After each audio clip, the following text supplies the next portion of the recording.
So I've been watching this old anime. It's not really all too old, but well, I guess if you haven't seen it, but regardless, I've been watching this anime. I hadn't seen it in a while, and I just wanted to rewatch it. And I've been watching it, and it's called Zoids. If you know it, leave a thumbs up. Let me know. But it's called Zoids. Chaotic Century. Zoids Chaotic Century. I've been watching Zoids Chaotic Century, and I saw a scene in episode 54 where it wasn't episode 54, but they explained it in episode 54. Where this guy used these magnetic rods. He dispersed them around the field and used that to redirect the rounds, the bullets, if you will, to go back and hit the person that sent it to him that tried to hit him. So with that, I was thinking, damn, it's kind of like that one movie Wanted where they curve a bullet, but this guy's using magnets to curve the whatever magnetic material is held inside that bullet. So could you do that in real life? Could a magnetic field really affect a projectile that much? I don't know. So I'm gonna try it. I have right here. This is a neodymium magnet. Very small little guy, but he's very powerful. He'll like fuck shit up if you put it near an old school computer and whatnot. This thing is the most powerful. Well, these kinds of magnets are the most powerful kind of non-electromagnets that you can find. Neodymiums are so powerful they actually come with a warning label that don't put two of them together near your skin because they'll collapse and they'll hit each other, pinch your skin, and leave you blood blisters, maybe even break the skin. And this happened to me before. I got blood blisters from these two little fuckers that I was playing with and just pinched my skin and bubbled up with blood. But I digress. So I'm gonna try this out. I have a setup over here. I'll show you in a second. But here's a little clip right here of that anime and how that worked. So enjoy it. Let's watch it together.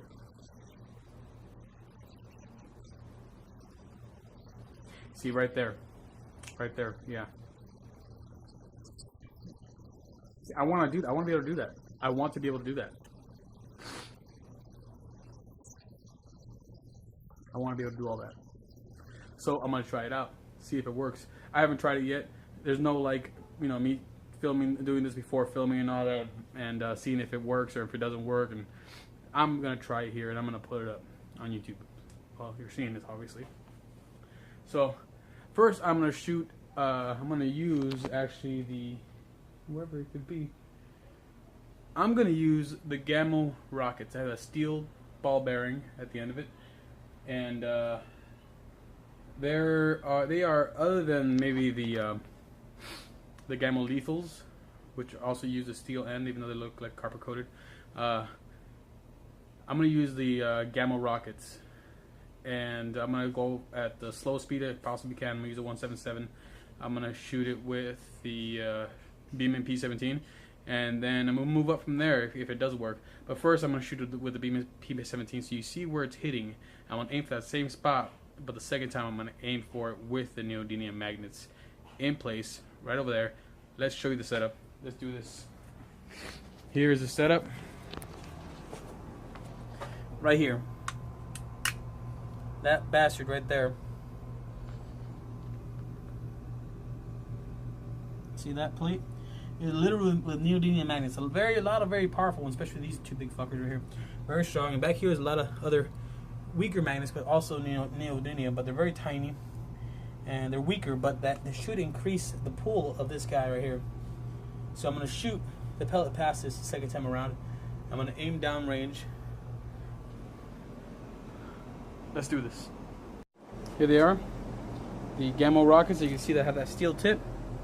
Very easily magnetic. Gets pulled into it pretty easily. So I'm gonna shoot this bastard. Get this in focus.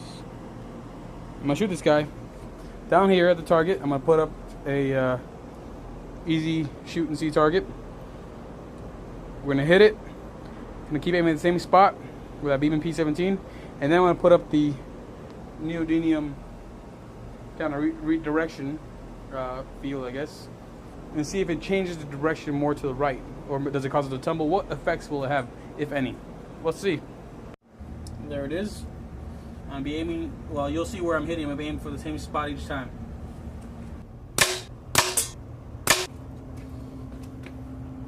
Well, there it is. As you can see, they're all hitting either center or to the right. I'm pulling a little bit, a couple times. I got scared because it hit me the first time. Hit me each time, actually, in a ricochet. But it's pulling to the center, from the center to the right. Now I'm gonna put the neodymium magnet up and see if that makes a difference.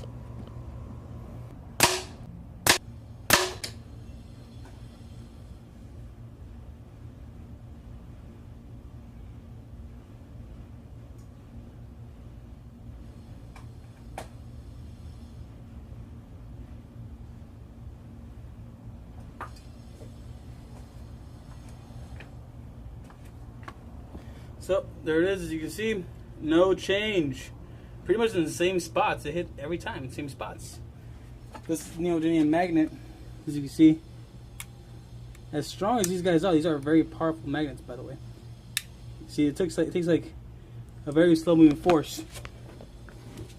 I could just roll this past it almost every time. Look, see that? Went right past it, just at a tossing speed. And so the pull of a magnet is just not strong enough. Maybe if I had a bigger, much girthier neodymium magnet, it might make the difference. Oh, here's the head of that lethal. You know, once it makes contact, though, once it's in there, it makes contact. Thing's a fucking bitch to get off. But nope, didn't make a difference. All right, now we know. Zoids, chaotic sentry. Zoids, chaotic sentry. Zoids, chaotic sentry. Son of a bitch. Zoids, chaotic sentry. That myth is busted. That didn't work. Maybe they're using. I mean, it is a anime. I think I can't say it's 100% busted because, for one, I'm not using the exact same equipment. But at the same time, I'm not firing the exact same round. So, does it affect it? I don't think it really does. There was no tumbling. I think that would have been the number one effect, is a little bit of tumbling in the target, in the round. And there was no tumbling at all. I think it hit square on.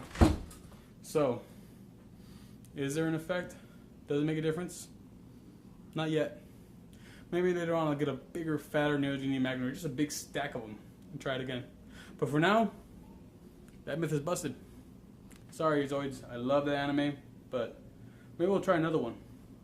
How about the one where there's shooting the exact same round, point accuracy to break through that shield? Next time. Alright, YouTube land, here it is. The contest that you guys have been waiting for. I know I'm late on it. I'm 4 subscribers above the 30 mark, but I've been having a lot of things I've had to do. Pokemon Go videos that I've been doing have not really impeded what I can do with the air rifle shooting videos, because that's the time that my daughter is sleeping and I can't really do the air rifle shooting videos anyways. So adding on to this video, it's going to be the contest.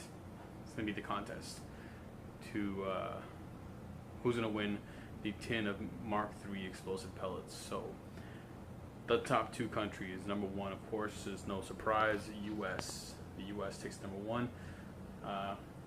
So anybody who lives in the U.S. eligible to win a tin of my explosive pellets. And then also number 2, UK. UK has been number 2 for the past month. They've dominated that spot.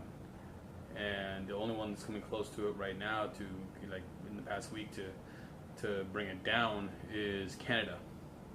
So UK, you're number 2. You get a spot. You get to win one of my tins of explosive pellets.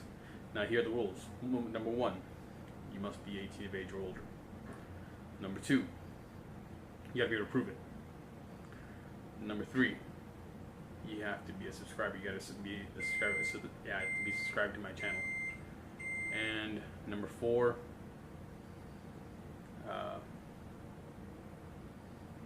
was number 4? Oh, that was a very important one. I know that. Let's see.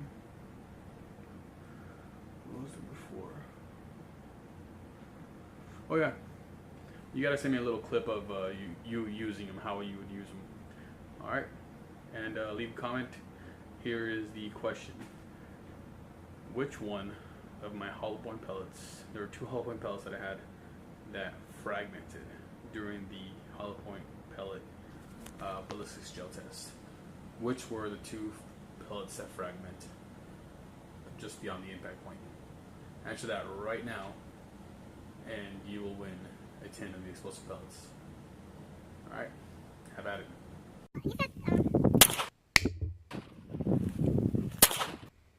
Sideways, go get some.